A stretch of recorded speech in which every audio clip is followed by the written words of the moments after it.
Si vous aussi, vos profs écrivaient trop de bavardages dans vos bulletins, bienvenue dans un podcast de plus. Et peut-être celui de trop. Au micro, Kenza, Manon et Gabriel vous souhaitent une bonne écoute.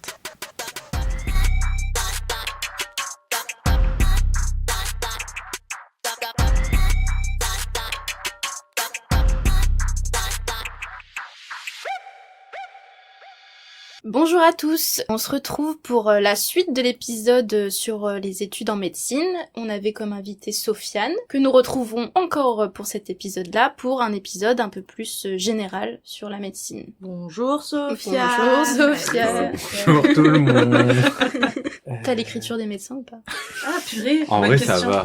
Genre, c'est pas beau, parce que là, c'était des notes pour moi, mais ça va. Oui, c'est genre, c'est lisible. pas le gribouillis. c'est lisible. Mais ça c'est un délire en vrai, pourquoi quoi? Moi, pour moi, c'est parce vraiment qu'il faut pour se la écrire vite. péter. Ah, Non, pour la mais flemme. c'est pas possible. Ah ouais Mais des fois, ils exagèrent. Ok, d'écrire vite, mais parce que, en gros, pour moi, ça voulait rien dire quand je les voyais, parce que tu connais pas le nom des médicaments. Déjà, une fois que tu connais le nom des médicaments, tu connais mieux. Et moi, j'ai vu des médecins, en gros, savoir que, je sais pas si tu veux mettre amoxicilline, bah en fait, c'est genre toujours la même hauteur, le L, toujours le reste de la hauteur, et en gros, la pharmacienne, dans le contexte, elle sait ce que c'est, et elle le donne, quoi. Oui, c'est ce que j'allais dire. Moi, ça m'a toujours impressionné de capter que tu vas à la pharmacie avec l'ordonnance. Elle le lit direct. Mais parce que tu captes que vers le Oui, bas c'est un ouais. P, vers le haut c'est un L, et dans le contexte et le truc, tu sais à peu près ce que c'est À globalement. peu près. T'as une diarrhée, oui, bah c'est ça que je te dis, t'inquiète.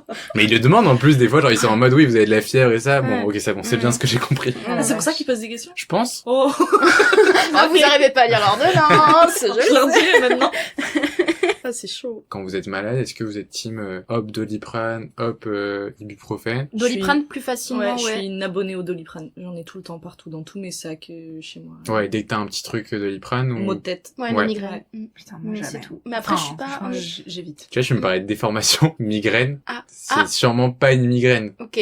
Parce qu'en gros, on appelle migraine un peu tous les maux de tête. Mhm. Et en fait, les migraines, c'est genre un truc ultra violent qui te casse. Ah, et le ok. Doliprane marche pas sur Ok. les migraines, tu vois. Oui. Et moi aussi, en arrivant, je pensais qu'une migraine, un mal de tête, c'était un peu la même chose. Et la meuf de Yanis Mm. a des migraines pour lesquelles elle a un traitement de Oui. migraine Ah un peu oui, lourd, mais tout moi ça. aussi j'ai une cousine qui a ça en vrai. Ouais, tu vois, Donc, c'est pour ça, c'est... Oui, ça, oui, quand tu mais- parlais des trucs chiants dans le relationnel, ces trucs-là, de me dire... Attends, je te coupe, je te dis derrière là. Il y a un médoc, c'est genre, je sais plus, c'est Doliprane boosté à la Codéiné. caféine. Il y a un Codéiné. truc, Non, codéiné. Et C'est pas le paracétamol. Doliprane, c'est du... En gros, Doliprane, Oui, oui. c'est la marque. Oui, Et pardon. t'as ton paracétamol dedans, mais ça peut être plein d'autres choses. Elle Genre, allait comment ça t'engueuler. s'appelle Non mais parce que Oh là moi, tu là. vois, je prends du Doliprane pour mes maux de tête, mais il y a Ouais. une période où vraiment c'était migraine, c'est-à-dire dans le noir allongé Ouais. toute la journée. Et là, je prenais un truc avec de la caféine Ouais, c'est dedans. possible, je sais pas. Mais si, mais je vous jure que t'as un mot de tête, pas une migraine, un mot de tête, tu bois du café, moi j'ai plus mal à la tête après. Mais ouais, mais ça, du coup, c'est que, en gros, les deux trucs, c'est que t'as la migraine et la céphalée de tension. Céphalée, ça veut dire mal de tête. Mhm. Et céphalée de tension, c'est un peu le truc, fin de journée, t'as mal à la Oui. tête, en gros. Ben, ce truc-là, c'est moins fort qu'une migraine, tu vois. Oui. Et justement, ça passe en faisant des choses. Alors Oui. qu'une migraine, je crois que justement, si tu prends du café, ça va l'accentuer. Ah. Tu vois, en gros, Ok. ta migraine, moi je sais que ma copine elle en fait, migraine, tout s'arrête. Enfin, tu peux Mm. pas continuer de bosser, tu peux pas faire ouais. ça. Et je crois que c'était genre la deuxième maladie la plus invalidante au niveau Ouais. genre mondial, tellement Ouais. elle est répandue Oui. et en même temps elle est chiante. Ok, j'aurais pas dit, tu vois. Un par truc contre. comme ça. Et je crois que la première c'est, il me semble, les douleurs de dos. Ok. Ah ouais, mais tu m'étonnes. Ouais, ça, je suis pas étonnée. par Et contre. c'est en horrible. prenant le nombre de personnes qui l'ont plus à quel point c'est chiant. Parce Ah qu'évidemment, ouais. dans ta Mm. vie perso, si t'as un cancer, c'est beaucoup plus chiant. Oui. Mais quand tu fais la somme des deux, bah, c'est ça. Et la Ouais. deuxième, je crois que c'est la migraine parce que vraiment, Bah ça ouais, te... ça te couche quoi. Ouais, Ouais. ça te met KO. Mhm. Quand j'étais petite, j'étais plutôt justement à me dire ok, il me faut des médicaments pour le moindre petit truc. Et ma mère est justement pas hyper pour. Mm. Et c'est à force où elle me disait mais t'as pris 4 Doliprane dans la semaine, c'est pas normal, Mm. tu vois. Qu'au final j'ai fini par Mm. comprendre qu'en fait non, enfin il y a d'autres choses qui font que justement bah tu vas te coucher, dors un peu, mets du chaud aussi sur certaines douleurs ou quoi, et qui m'aident bien plus au final qu'un Doliprane. Enfin en tout cas peut-être pas plus, mais en tout cas qui m'aide aussi. Et du coup ça évite la prise de médicaments. Ouais, donc au final, vous prenez pas tant de médicaments que Non. ça non plus. Non. Parce que moi, je sais que j'ai plein de potes qui prennent, par exemple, les antibiotiques. Tu vois, il y a quand Ah, même mais non. toute la Je campagne, suis pas fan des antibiotiques. les antibiotiques, c'est pas automatique, tout Ouais. ça qu'on nous a rabâché. Donc, je Ouais. pensais, mais j'ai des potes qui sont quand même vachement dans ce truc de j'ai mal là, je prends un antibio, ça Mhm. va mieux. Mhm. Alors que, en gros, c'est un médicament, t'as toujours un risque qui est associé, qui peut être grave, pas grave. C'est jamais complètement anodin d'en prendre. Et du coup, c'est toujours ce truc de savoir quoi prendre. Et du coup, genre, Doliprane, c'est ça. ça, si tu respectes la dose, Oui. que t'as pas de problème au foie, globalement un Doliprane ça te fera jamais très mal, tu vois. Si tu le prends de manière assez régulière, est-ce que tu peux avoir moins d'effets à force? Je suis pas sûr pour le Doliprane. Il y a des médicaments qui ont ça, genre la tolérance. En Ouais. gros, qu'au bout d'un Voilà. moment, ton corps le tolère. Le Doliprane, je suis pas sûr qu'il cet effet-là. Écoute, hein. Ok. En tout Ça, cas, pour moi, moi. d'expérience, non. Enfin, ça fait vraiment depuis le lycée, Ouais. tu vois, où je prends régulièrement des Doliprane. Il y a Non. pas de... Je Efficace. crois pas qu'il y ait ça, c'est beaucoup avec comment ça s'appelle, des drogues, des choses comme ça qu'on va retrouver cet Ok. effet-là de tolérance. Ok, d'accord. Sur le Doliprane, moi j'en ai, mais après peut-être que c'est possible, je sais pas, Ok, j'avoue que je sais pas exactement. Là, je fais un petit passage pour ma maman. Est-ce que, genre, par exemple, un médecin qui te prescrit des antibiotiques, Ouais. parce que t'as une inflammation, un truc comme ça, c'est important de les prendre. Ouais, en gros, les antibiotiques, ils ont, enfin, si tu respectes les règles, c'est-à-dire si tu respectes les recommandations qu'on te donne en tant que médecin, etc., ils ont finalement genre pas beaucoup d'indications, genre il y a pas beaucoup de maladies où tu donnes des antibiotiques. Mais quand on te donne un antibio et que du coup ça veut dire que nous on estime que en fait le problème c'est une bactérie, et bah la dose d'antibio et la durée qui est donnée, elle est faite pour éliminer complètement les bactéries. Parce Donc, que même si tes symptômes, ils Ouais. vont mieux au bout de 2 jours, et que toi, t'en as pour 3 ou 4 jours d'antibio, Ouais. vaut mieux y aller jusqu'à la fin ouais, que complètement. l'arrêter toi-même. Si on t'a donné les Maman, c'est un médecin qui te dit. Ok, je ne peux plus rien faire de plus que ça. Mais ça paraît logique en vrai de se dire on arrête parce qu'on a plus de symptômes, mais en bah fait des fois t'atteins une dose de médicaments. En gros les antibiotiques ont plein de modes de fonctionnement, il y en a qui vont détruire les bactéries, il y en a qui vont détruire les toxines des bactéries, il y en a qui vont stopper la réplication des bactéries, mais il va falloir attendre que la bactérie meure, enfin il y a plein de mécanismes différents. Ok. Et du coup, les doses, en fait, elles sont calculées par rapport à la bactérie ou aux bactéries qu'on suppose, au mécanisme d'action. Et en fait, ça a été calculé pour quoi? Si on t'a donné ces doses-là, c'est qu'on se rend compte qu'après ce moment-là, ça va mieux. Parce que sinon, en fait, c'est un coup à faire les résistances. En gros, Ouais. ce fait de, par les 2-3 premiers jours que t'as pris, tu vas détruire toutes les bactéries les plus faibles. Du coup, tu libères de l'espace pour des bactéries résistantes qui, vont pouvoir se développer, Ah. voire se transmettre entre elles les résistances. Ah oui, donc ça peut même être pire de... Ça peut carrément être pire. En fait, à une échelle individuelle, de ce que j'ai compris, c'est pas vraiment le cas. Ok. C'est-à-dire que toi, tu vas pas forcément générer ça de fou. Mais par contre, quand ça arrive à l'hôpital ou dans des foyers où il y a plusieurs personnes qui vont se côtoyer, bah, tu te rends compte qu'en fait, les bactéries, vraiment, elles sont capables de se transmettre des gènes de résistance de l'une à l'autre. Ok. Et donc, du coup, si on te dit surtout que si t'es sur des antibiotiques forts, faut vraiment les respecter parce que, en fait, sinon, tu vas encore plus créer de résistance. Tu crées pas des résistances, en fait, tu leur laisses le terrain de s'exprimer. Mais du coup, au final, ça fait qu'il y a plein de bactéries avec ces résistances-là, alors qu'au début, elles étaient très faibles et que donc, elles étaient faciles à éradiquer. Et des fois, tu te retrouves dans des impasses où, genre, aucun des antibiotiques fonctionne. Comment on va faire Ok, hyper. s'en sortir. Ok, d'accord. Mais apparemment, enfin ça c'est ce qu'on disait beaucoup à un moment, moi on m'a dit qu'il y a des études qui prouvaient que dans ta vie perso ça va pas t'arriver. Ouais. C'est vraiment plus en hôpital qu'il faut faire attention Mhm. à ça. Mais globalement si on t'a donné ça, ouais, parce que sinon tu vas calmer et en fait t'arrêtes de prendre ton antibio et la bactérie en fait elle repart, elle est pas complètement morte, elle est juste endormie si tu veux dans un coin en attendant de... Il faut continuer de la bombarder pour finir de détruire Tout à toutes fait. les traces quoi. Ok, bon bah voilà. Mère, si vous écoutez, prenez le conseil. Je ne vous vois pas ma mère, hein, je la vois pour l'embêter. Mais du coup, en parlant des médicaments, il y a l'aspect placebo. Est-ce que tu connais des médicaments où tu sais que c'est du bullshit en vrai et que on rassure les patients en leur donnant ça ou pas du tout? A priori, il y a l'homéopathie. Oui. C'est un peu ça, Mm. ce qui tend à être prouvé, c'est que en fait, tu donnes un cachet d'homéopathie ou tu donnes du sucre, ça change pas grand-chose. Ce qui est marrant, c'est que du coup, tu sais, on peut se dire bon bah en fait le placebo c'est un peu de la merde, on s'en fout, mais non, parce qu'en fait c'est vraiment Oui, mais ça une marche. partie Oui. du fonctionnement Mm. et surtout le placebo existe toujours, Mm. que tu le veuilles ou pas. Au moment où tu reçois un antibiotique, il y a une partie de placebo dedans. On se rend compte que ça va de 30 à 70% de l'effet qui va être dû au placebo. Et comment tu vas t'en rendre compte? Tu vas voir que si tu fais varier la couleur, si tu fais varier par exemple, ils avaient fait, là j'avais vu dans une étude qu'ils avaient donné la même dose, mais une fois c'était fractionné en 10 petites gélules, l'autre c'était une gélule de 10 mg. Et en fait, le fait que la personne doive prendre bien ces 10 mg un par un fait que elle était, on va dire, enfin l'explication c'est qu'elle du coup elle est un peu plus focus, elle doit faire gaffe à chaque fois, à chaque prise de prendre bien ce qu'il faut. Et donc, elle avait un effet placebo plus fort que celle qui prenait juste un comprimé à la fois. Ok. On sait que quand c'est injecté, t'as un effet placebo plus fort que si tu le prends par la bouche. Donc en fait, c'est juste la force mentale, la force mentale. Bah oui, Bah, sauf que... justement, c'est quoi l'effet placebo? Peut-être pour ceux qui écoutent et qui sauraient. Ouais, pas, en gros, c'est intéressant parce que c'est, tu vois, quand tu dis c'est la force mentale, c'est un peu ça parce qu'en fait, l'effet placebo, c'est cet effet thérapeutique qui est pas dû à la propriété de ta molécule. C'est-à-dire que ça s'attache pas à un récepteur, ça va pas inhiber quelque chose, ça affecte pas une bactérie, un virus, mais en fait, ça peut calmer des symptômes subjectifs. C'est-à-dire, oui, ok, ça fait passer ton mal de tête. C'est un peu le petit petit bisou sur le bobo de l'enfant, il va mieux après, tu te dis bon, il n'y avait pas grand chose. Mais par exemple, des fois, nous, on a des marqueurs, tu vois, objectifs, c'est-à-dire des choses qu'on va doser dans le sang, qui sont, tu peux pas fake, quoi. Enfin, tu peux pas faire semblant d'avoir ces trucs-là. Oui. Et ils vont varier sur du placebo. Mais est-ce que du coup tu peux te convaincre toi-même Ouais. de guérir? Bah, l'effet placebo, ça va toujours dépendre de ce que t'as, de plein de choses. Comment dire? Je vais pas dire que si t'y crois, tu vas guérir ton cancer, tu vois, sur une croyance magique. Mais par exemple, là, quand tu dis, on remarque que en prenant certains placebos, tu as des données de trucs dans le sang ou quoi qui changent vraiment, donc des faits. Est-ce que, par exemple, cette personne-là qui a pris ce placebo-là, si elle y croit vraiment et si elle s'auto-convainc que ça peut le faire, en fait, elle a pas besoin de prendre le placebo, juste genre. Non, parce que c'est pas un mécanisme. Enfin, en fait, là, je dis ça se trouve, là, ça va encore évoluer dans le temps. C'est pas un mécanisme, comment dire, d'auto-persuasion. C'est quelque chose de l'inconscient. En fait, c'est un truc qui est inhérent à tous les médicaments que tu vas prendre. De toute façon, il y aura du placebo. Faut l'accepter. Et ce qu'on fait, nous, c'est de voir est-ce que c'est mieux que le placebo ou pas. En fait, c'est ça dans les études thérapeutiques qui sont faites, les essais cliniques. Soit t'as déjà un médicament qui existe et tu le testes face à un médicament qu'on suppose meilleur. Soit si t'as rien, tu vas le tester par rapport à un placebo. Est-ce qu'il fait mieux ou moins bien que mon placebo? S'il fait mieux, à quel point il fait mieux, quels sont les effets indésirables, etc. Mais ton placebo, non, c'est pas une croyance. Mais maintenant, c'est impacté aussi par ta croyance. C'est vrai que ce sera toujours mieux si t'arrives à donner un espoir raisonnable à ton patient, à l'impliquer dans sa prise en charge, que si ton patient est convaincu que bah ça sert à rien, ça marche pas, ça sert à rien. Et du coup, c'est pour ça que le relationnel, il y a des médecins qui considèrent que c'est en fait limite un traitement de tous les jours, quoi, de réussir à gérer ta relation pour que ton patient te fasse confiance, que il y ait une relation saine entre vous, où du coup, tu te rends compte que le même traitement administré par un médecin en qui t'as confiance et un médecin en qui t'as pas confiance, dans les mêmes posologies, la même façon, tout pareil, et ben en fait, t'auras pas le même effet sur le même patient. C'est fou. Et c'est pas que un truc de il veut pas y croire ou pas, c'est vraiment des mécanismes un peu inconscients,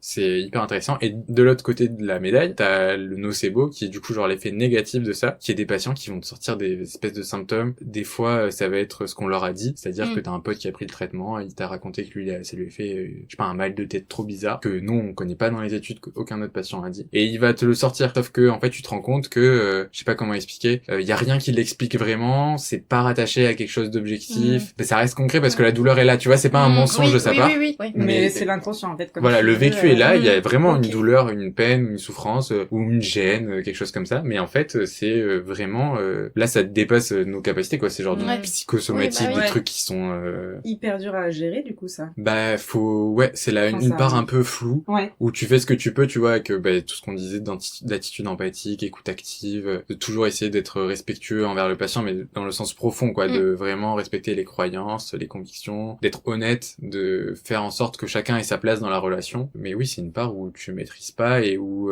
j'ai vu qu'il y avait des proportions un peu génétiques à ça aussi, que ça peut être un peu rattaché. C'est pas genre un gène qui fait que t'as ça, Oui.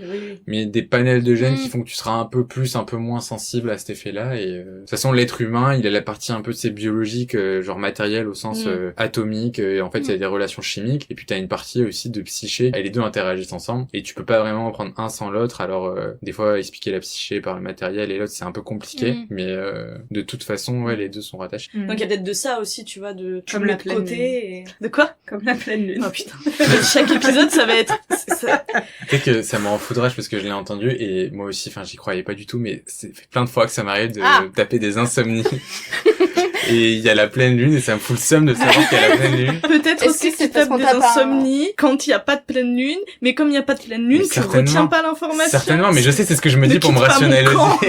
Mais tu sais, quand je suis là en mode putain, je dors pas. Et là, tu regardes le ciel. Oh, il y a une pleine lune. Oui, mais parce que comme c'est une croyance existante, et ben du coup ça la valide On et est donc tu d'accord. la retiens. Mais tu dis oui, ça à 3h du mat, t'es en mode ah, est-ce que j'ai tort?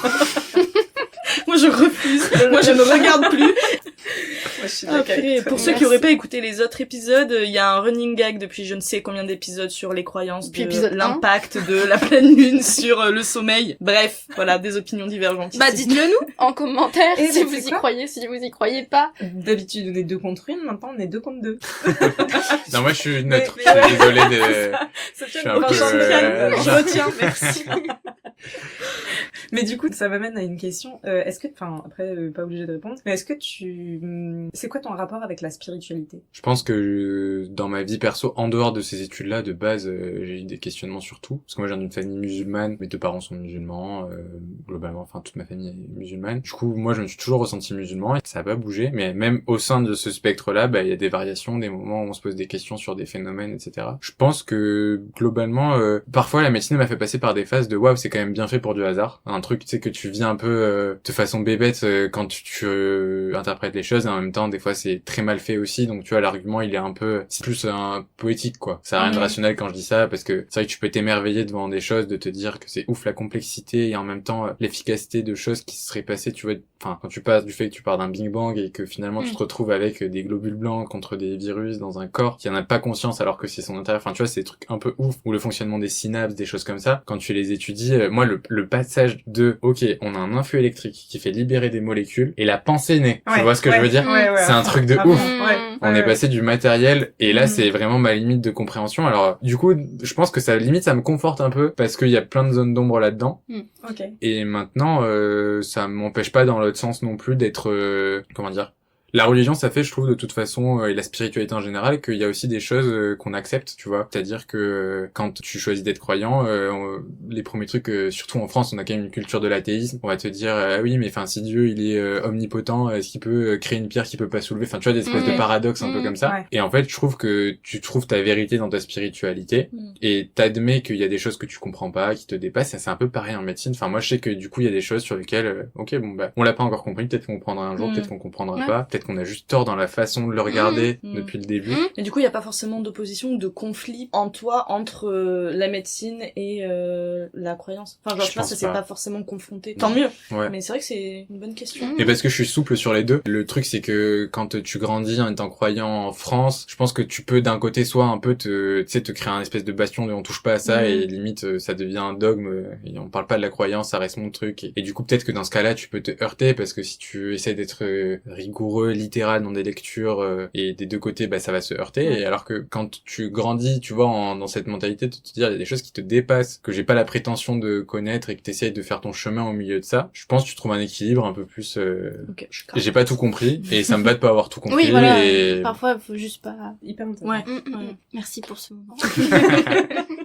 Pour rester un peu dans le thème de la question d'avant, du coup, si à toi ça ne pose pas de dilemme ou quoi que ce soit, est-ce que par contre, avec certains patients, ça peut être source, pas forcément de conflit, tu vois, mais d'incompréhension ou de frein dans le fonctionnement du fait de la croyance. consulte. Ouais, est-ce que parfois ça peut bloquer? Je sais pas si ils le savent. Non, en tout cas, moi j'ai jamais eu de réflexion par rapport à ça. Pas vis-à-vis de toi, mais vis-à-vis parfois des croyances des patients, vis-à-vis des traitements ou des, tu vois, des choses comme ça plus, ou même pour tout ce qui peut être fin de vie, ce genre de choses où parfois ça peut impacter ou jouer sur les décisions prises, tu vois. Bah du coup un peu pareil, essaye de, enfin tu vois, toi t'as ton mode de fonctionnement, admettre que l'autre il a son mode de fonctionnement, essayer de se mettre dans ses références à lui. Après ouais, il y a des fois c'est difficile et des fois tu comprends pas trop les choix des uns et des autres. Il y a des fois là je suis hyper calme, hyper rationnel dans mon truc, mais en fait tu vas être pris dans la performance de vouloir sauver la personne. Tu sais un peu ce côté limite artistique de la médecine de j'ai réussi à trouver le traitement. Si la personne le refuse, limite elle casse ta performance, tu vois. Tu vois ce que je veux dire? Ça va dépendre un peu de la manière dont ça se passe. Il y a un truc d'ego en toi quand même quand tu fais ça, c'est tu challenges tes connaissances, tu challenges est-ce que t'as réussi à tout bien faire. La vérité c'est que moi j'essaie d'en revenir au truc de le patient après, enfin c'est lui. En gros c'est son corps, c'est son truc, donc on va respecter cette chose-là. T'essayes de l'accompagner du mieux que tu peux parce qu'il y a plein de choses sur lesquelles je m'y connais mieux que lui. Sur simplement.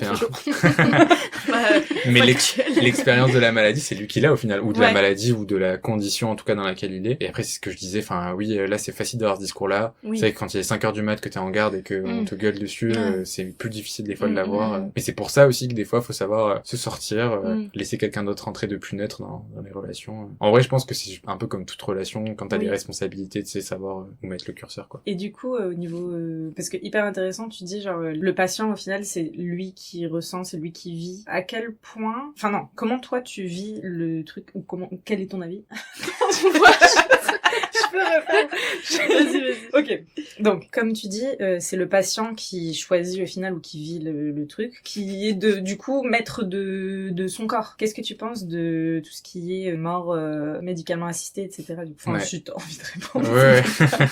Mais enfin. Non mais on en parlait hier Ouais, on en un a peu. parlé hier. Et en gros, sujet compliqué parce que ce que je disais donc dans ce que moi j'avais vu, alors je suis pas allé revérifier mes sources, mais ce qu'on nous avait expliqué c'est qu'en fait parmi les personnes qui étaient demandeuses de ça, dans les études qui avaient été faites en France en tout cas, et je sais plus combien était la proportion genre en soins palliatifs de gens qui disaient ok moi maintenant j'aimerais qu'on me laisse mourir ou enfin même pas qu'on me laisse mourir, qu'on m'aide à mourir. Ok. Et en fait, on se rendait compte dans ces études que quand on donnait aux médecins qui demandaient en termes de ressources humaines, matérielles, techniques, parce que c'est un rapport complètement différent à la médecine dans ce milieu-là, le taux passait, je crois, à 0,3% ou quelque chose comme ça. En fait, ça diminuait drastiquement. Ah ouais. Et donc, le point de vue de la prof qui nous donnait ces cours-là à ce moment-là, c'était un peu de nous dire, en gros, si tu le fais en l'état actuel, que tu le fais passer, c'est un peu la solution de facilité. Parce que, au lieu de se faire chier à débloquer des fonds, augmenter les médecins, mieux former, enfin, un peu tout ce truc-là, bah, en fait, on laisse mourir. Donc Ok. oui, c'est vrai que c'est plus facile. Ça permet de trancher des décisions qui sont un peu compliquées. Mais quelqu'un du qui coup, souffre. c'est ça, parce qu'en fait, tu te rends compte que même en étant le plus possible aux petits soins, il y avait quand même un 0,3% qui restait. Ces 0,3%, c'est des gens, au final, derrière, qui souffrent. La question, elle est compliquée. Maintenant, ce que je disais, c'est qu'en France, on n'a pas l'euthanasie. On n'a pas le droit de tuer quelqu'un. Mais il y a d'autres... comment dire, accompagnement vers la mort qui existe, et notamment il y a la sédation profonde et continue jusqu'au décès, où du coup tu vas sédater la personne. Souvent il y a une décision de limitation des thérapeutiques, c'est-à-dire on se rend compte que bah voilà la maladie progresse, que en fait la maladie et les traitements ils ont un effet plus néfaste que bénéfique pour le patient. Déjà quand tu arrives en palliatif, en général tu vas plutôt te poser rapidement la question du confort du patient plus que de l'effet. Alors des fois c'est relié parce que des fois quand tu traites une métastase, tu fais que du coup si elle réduit, elle comprime moins les nerfs, donc le patient a moins mal, est moins déformé, donc il peut mieux dormir. Donc ça peut toujours avoir une phase active de traitement, même si t'es en palliative. Par contre, quand tu décides d'arrêter les thérapeutiques, tu peux décider d'en arrêter certaines ou toutes. Si t'arrêtes tout, tu vas être sédaté, donc en gros tu vas dormir quoi. Ah, tu peux pas rester... Bah, en fait, souvent c'est des stades très compliqués, et dedans t'as la nutrition et l'hydratation. Okay.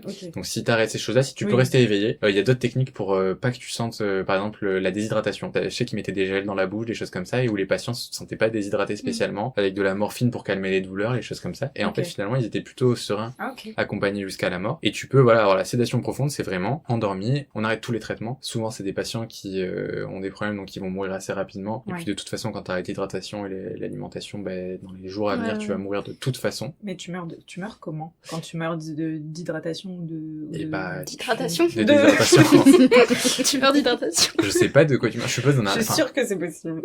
D'un arrêt cardiaque, je pense. Arrêt cardiaque, ouais, c'est un moment le cœur va arrêter de battre. En fait, c'est trop compliqué de dire ça parce qu'il y a, de toute façon, l'arrêt cardiaque, c'est toujours la cause de la mort à la fin. Enfin, quel que soit le truc que t'as, à la fin, t'as un arrêt cardiaque. Ah, bah oui, je suis contente. Ah bon? C'est à ce moment-là qu'on dit que la personne est morte, quoi. Oui. Mais en fait, ça peut entraîner plein de choses. Des troubles au niveau, tu sais, des ions que t'as dans le sang, de ta composition des cellules, des machins, je sais pas. Et t'as ce qu'on appelle aussi le double effet, c'est que quand t'es dans cette situation bien particulière-là, t'as le droit, par exemple, d'augmenter les doses de certains médicaments jusqu'à les rendre toxiques. C'est-à-dire, la morphine, si jamais on t'en met trop, c'est un dépresseur respiratoire. En gros, tu respires, ça ralentit ta fréquence respiratoire. Donc, par exemple, les gens qui prennent des opiacés, des toxicos qui peuvent prendre des opiacés, et ben ils se retrouvent quand ils font des overdoses, à pouvoir mourir de détresse respiratoire parce qu'ils respirent plus à cause de ça. Parce que ça ralentit le diaphragme. Donc, à des grosses doses, tu peux tuer quelqu'un comme ça. Et ben dans ce cas très précis, si on considère que la douleur elle est pas soulagée pour la morphine, on va augmenter la morphine sans limite. Alors que chez toi, par exemple, rapidement, on va se dire, ok, là, elle est quand même à, je sais pas combien de grammes de morphine, doucement, parce que il y a le risque de détresse respiratoire. Là, on se dit, ok, on peut y aller, quitte à ce que ce soit détresse respiratoire et que, du coup, c'est pas de l'euthanasie parce qu'il y a pas la visée de tuer par ça. Mais par contre, si ça tue par ça, c'est accepté dedans. Ah, d'accord. Ça pose pas de problème. Mais c'est dans des cas précis, je sais plus ce que c'est les maladies incurables, qui vont bientôt être mortelles avec le consentement du patient, machin, les directives anticipées, tu vois, un peu, c'est des décisions qui se prennent, quoi. Et maladie incurable, ça me fait penser aux maladies chroniques. Ouais, bah c'est un peu le problème en ce moment, enfin, comment dire, notre époque, un peu la révolution de la médecine, où on est passé, qu'on a des espérances de vie qui sont longues, on a réussi à traiter plein de petits problèmes d'infection, de choses comme ça, tu vois, par l'hygiène. Il y a plein de maladies maladies qu'on gère bien. Par contre, par notre mode de vie, en fait, il y a des maladies qui n'existaient pas il y a 500 ans. Je sais plus quand est-ce que remonte le premier cancer, mais enfin, les premières traces de cancer, historiquement, c'est pas si vieux que ça, quoi. C'est vraiment une maladie qui a augmenté progressivement. Et maintenant, en fait, ces maladies-là, par exemple, t'as des cancers où t'as 20 ans d'espérance de vie. Donc ça paraît pas si fou, mais en fait, quand t'as 60 ans, finalement, est-ce que tu vas mourir du cancer ou d'autres choses avant? Et donc, en fait, ça va être d'apprendre à vivre avec ça. Le diabète, l'hypertension, des choses comme ça, des maladies, en fait, qui sont limite des conditions de vie à partir de maintenant. Comment dire, quand ton patient meurt et qu'il était diabétique, c'est compliqué de dire il est mort de son diabète, mais probablement que son diabète a quand même joué à un moment ou à un autre. Mais s'il était bien équilibré et tout, on retrouve des espérances de vie qui redeviennent normales. Et en fait, c'est tout ce truc. En fait, à l'époque, tu vas chez le médecin, hop, antibio, tu rentres, t'es content. Alors que là, non, ça va être se voir tous les 4 mois, faire un fond d'œil tous les ans chez l'ophtalmo, faire des prises de sang tous les 4 mois, surveiller la tension, toutes ces choses-là. Et du coup, c'est une façon complètement différente de faire ces choses-là parce que du coup, le traitement devient limite plus chiant que la maladie pour le patient. Parce que un diabétique, par exemple, ça peut paraître con. Quand nous, on voit les complications du diabète, genre tu te dis, waouh, ça peut être vraiment dramatique en termes d'infection, de problèmes nerveux, etc. Mais en fait, le diabétique, par exemple, ça peut le rendre fou d'avoir à se piquer les doigts 6 fois par jour, en fait. Parce que son diabète, il le subit plus trop parce qu'il est bien contrôlé. Et en fait, finalement, ce qui est le plus relou dans l'histoire, c'est le fait de se faire piquer, quoi. Ouais, tu m'étonnes. Du coup, c'est un rapport grave différent. Et pareil, le cancer, quoi. Le cancer qui, à un moment, il est un peu géré. Moi, par exemple, je voyais des gens, quand j'étais en hémato, qui avaient des cancers du sang, des leucémies ou autres. Donc, ils étaient suivis assez régulièrement. Et donc, en fait, tu vas pouvoir commencer à suspecter une rechute avant les premiers symptômes par des marqueurs sanguins. On va se dire, ouais, c'est bizarre que ça réaugmente, que ça diminue. Et du coup, quand tu dis aux gens, bon, du coup, on va attaquer maintenant les lignes de traitement. En fait, le mec, il va très bien. Et tu vas lui donner un traitement qui va lui donner la nausée, perdre les cheveux, perdre du muscle.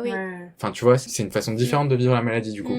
Ça fait partie des enjeux de comment réfléchir à la prise en charge. Vu que ça se traite pas trop, même s'il y a des progrès, on mise beaucoup maintenant sur la prévention. Sur le fait de se dire si on arrivait plutôt à faire en sorte que ça n'arrive pas, plutôt que on n'arrive pas à le traiter. Et on continue de faire de la recherche sur le traitement, mais tu te rends bien compte que de plus en plus, le truc de manger 5 fruits et légumes par jour, de faire du sport, d'essayer d'encadrer la consommation de tabac, d'alcool, ces choses-là. Et après, tu te heurtes au lobby. Enfin, ça devient de la politique, c'est compliqué, mais c'est la meilleure chose qu'on puisse faire, quoi. Enfin, le meilleur traitement à un cancer, c'est si on arrive à faire en sorte que tu le chopes pas. Une fois que tu l'as, après, il y en a qui se traitent très bien, d'autres c'est plus compliqué.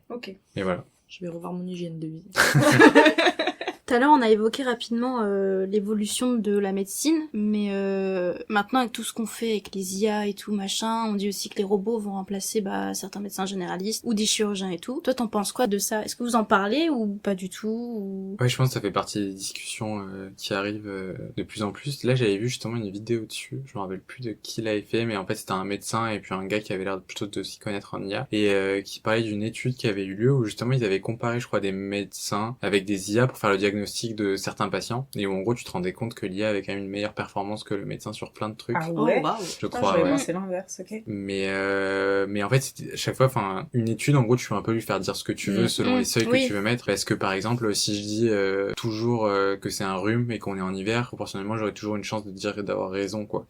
Donc faut voir un peu les fois où elle trouve qu'il n'y a pas de diagnostic. Enfin tu vois ce que je veux dire, c'est un peu des choses. Donc moi je me suis pas posé sur l'étude, donc j'avoue j'ai pas un avis sur ça en particulier, mais de façon générale je pense que de toute façon ce sera des outils, c'est-à-dire que c'est un peu comme tout le reste. Moi j'entendais parler des vieux médecins qui ont connu l'arrivée des premiers scanners et qui disaient en fait nous avant les scanners on faisait tout à la clinique, c'est-à-dire t'es un neurochirurgien qui disait pour localiser l'atteinte par exemple d'une compression nerveuse, il regardait chaque territoire nerveux, il comparait, etc. et il déterminait assez précisément où était l'atteinte, et du coup il la traitait comme ça. Que nous maintenant, oui théoriquement on sait toujours le faire, mais en fait c'est un peu comme nous, on sait plus trop poser une division euclidienne, quoi. T'as la calculatrice, tu t'embêtes pas plus que ça et tu l'as fait. Et je pense que ça va être pareil, sûrement qu'il y aura des tâches qu'on va déléguer à ça pour se faciliter la vie. Le truc je trouve du médecin généraliste, c'est en fait que la plupart des diagnostics qu'il fait ils sont un peu simples. Je pense que l'IA peut aider, mais de toute façon depuis toujours on utilise des algorithmes en fait qui sont pas informatisés, mais t'as des scores de probabilité. Quand tu suspectes une maladie, on a des dizaines de scores selon ce que tu suspectes, où tu vas chercher des marqueurs biologiques, des symptômes, des choses comme ça, et tu te dis ok ça ressemble quand même beaucoup à ça, ou ça ressemble pas à ça, et du coup je fais tel examen. En fait c'est ce que va faire l'IA peut-être plus rapidement, plus efficacement, avec plus de précision et plus de rigueur, parce que du coup c'est vrai que tu coupes le côté par exemple sentiment, émotion dont on pouvait parler aussi, et là t'es face à une machine. Mais que ça remplace complètement, je pense pas, parce que finalement je pense que c'est toujours bien d'avoir une relecture humaine derrière, parce que nous par exemple sur les ECG, t'as toujours une analyse de l'ECG par la machine qui te dit en gros qu'il y a tel trouble, tel machin. C'est toujours nul. Alors je sais pas si c'est juste que les machines sont très vieilles et que c'est ça, mais nous premier jour on nous a dit vous fiez pas à ça, vous faites votre analyse à vous dessus. Ça vaut pas grand chose. Et peut-être parce que c'est très chiant à calibrer, tu vois, ça c'est aussi un truc. Si t'as une machine ultra sophistiquée pour diagnostiquer des rhumes et des angines, ça sert pas à grand chose non plus, quoi. Bien sûr. Oui. Donc je pense que ça va devenir des outils. Là justement, nous au concours en octobre, ils nous ont fait tomber un truc sur une étude qui datait d'il y a 6 ans sur des imageries cérébrales. En gros, ils ont essayé de comparer 3 radiologues face à une IA qui avait été entraînée sur des dizaines de milliers d'imageries cérébrales. Et en fait, tu te rendais compte que si t'essayais d'avoir une IA qui avait les diagnostics positifs, en fait, t'as plusieurs marqueurs, t'as sensibilité, spécificité, c'est-à-dire que t'as des fois ton imagerie pour trouver un diagnostic et des fois l'imagerie pour révoquer un diagnostic. Et en fait, tu te rends compte que c'est très dur d'avoir les deux à haut niveau. Parce que c'est ce que je te disais, si je dis toujours il y a un problème, en effet, je vais avoir un certain nombre de fois vrai et je vais jamais rater le problème parce que j'aurai toujours le problème vu que je dis qu'il y a toujours un problème. Par contre, de l'autre côté, je vais avoir un chiffre hyper faible parce que je dirais toujours qu'il y a un problème. Et en gros, tu te rendais compte qu'en fait, les performances de la machine, elles étaient plutôt moyennes en fait. Si t'essayais de privilégier l'un et de le monter à 90-95%, l'autre il diminuait à 65%. Donc voilà, après c'était il y a 6 ans, il y a eu encore des évolutions, ça va archi vite en plus je crois dans l'IA. Donc à voir. Mais je pense que ce sera un outil grave utile. Moi justement en tant que futur médecin généraliste probablement, je me dis pas que mon métier va sauter, je me dis que peut-être ça va aider sur des choses. Et il y en a déjà même à l'hôpital, t'as des alertes sur des prescriptions, t'as des trucs qui te disent attention t'as prescrit ce médicament 2 fois, les 2 ont un effet sur le rein. Ça trop utile. Grave utile, mais par exemple c'est très souvent désactivé par les médecins aussi, parce qu'en fait des fois il te fait des alertes, oui ok il y a un risque minime d'un truc, tu vois, parce que c'est toujours pareil comment t'as codé ton truc, et en fait avoir une alerte à chaque fois que tu fais une prescription ça fait perdre 10 secondes, et en fait à la fin de la journée t'as perdu une demi-heure, et c'est saoulant quoi. Donc à voir, ce sera un outil je pense comme le reste. Oui, mais de toute façon ça pourra pas remplacer dans le sens où il y a pas ce côté humain avec qui rassure, mais oui c'est dans ce ça, domaine-là du coup. Le côté rassurant, prendre en compte tout ce qui est contexte aussi hors calcul pur, enfin.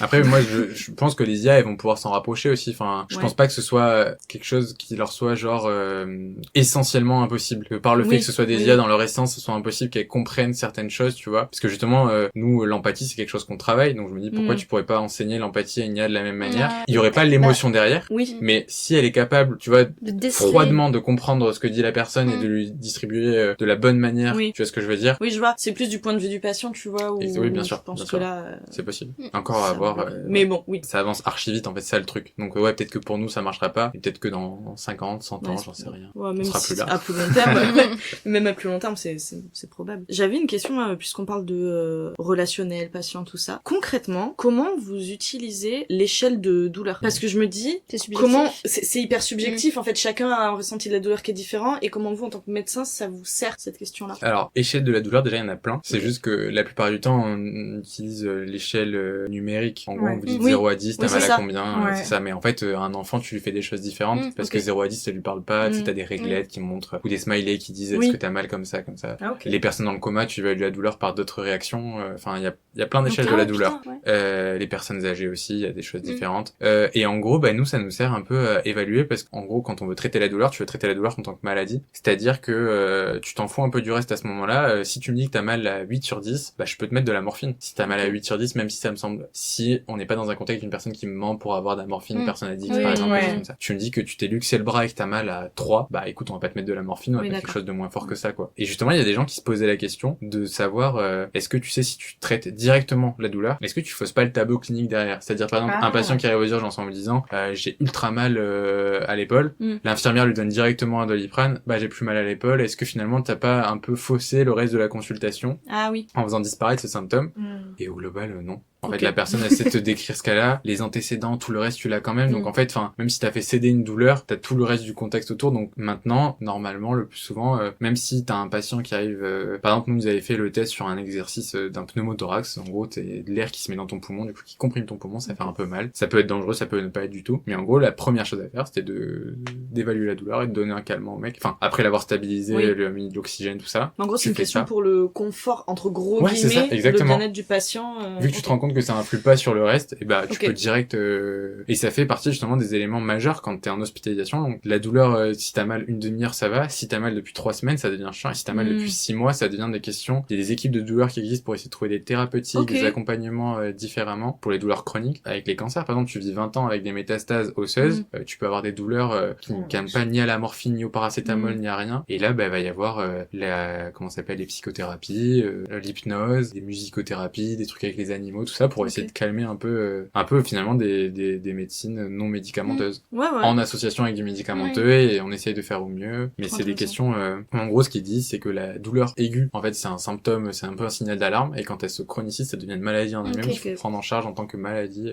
Très souvent, moi, quand je vais voir un médecin généraliste, à la fin de la consultation, je suis incapable de dire ce que j'ai, parce que on me dit, ok, bah, tenez, voilà, ordonnance, machin, et je sors de là, et on me dit, bah alors, t'as quoi? Bah, je sais rien, je dois prendre tel truc, mais aucune idée de ce que j'ai, quoi. Ouais, il y a un gros travail à faire sur la communication, c'est sûr. D'expliquer, de se faire comprendre, parce que ça se trouve pour lui, il t'a expliqué, mais il t'a peut-être utilisé genre 2 mots que tu connais pas, et du coup, bah, non, t'as pas compris, et c'est normal, genre, c'est à lui de reprendre. Nous, on nous le dit, tu vois, d'essayer de voir à chaque fois ce que le passe. Bon, pour un rhume, encore une fois, c'est pas très relou, mais tu vois, s'il y a eu une palpation mammaire, s'il y a eu des gestes un peu plus invasifs, d'expliquer pourquoi on l'a fait, ce que t'as retrouvé, et puis du coup, est-ce qu'il y a besoin d'aller voir un autre spécialiste après, est-ce qu'on s'arrête là parce qu'on est rassuré Et puis en vrai, autant pour rassurer le patient ou la patiente que toi aussi, sur l'image que tu renvoies, tu vois, te protéger un peu vis-à-vis de ça, de justifier le pourquoi tu passes par là. Et... Ah, mais c'est hyper gênant plein de fois quand t'arrives à 20 ans et que t'es sur des meufs de 20 ans des fois, ou même sur des mecs, quand tu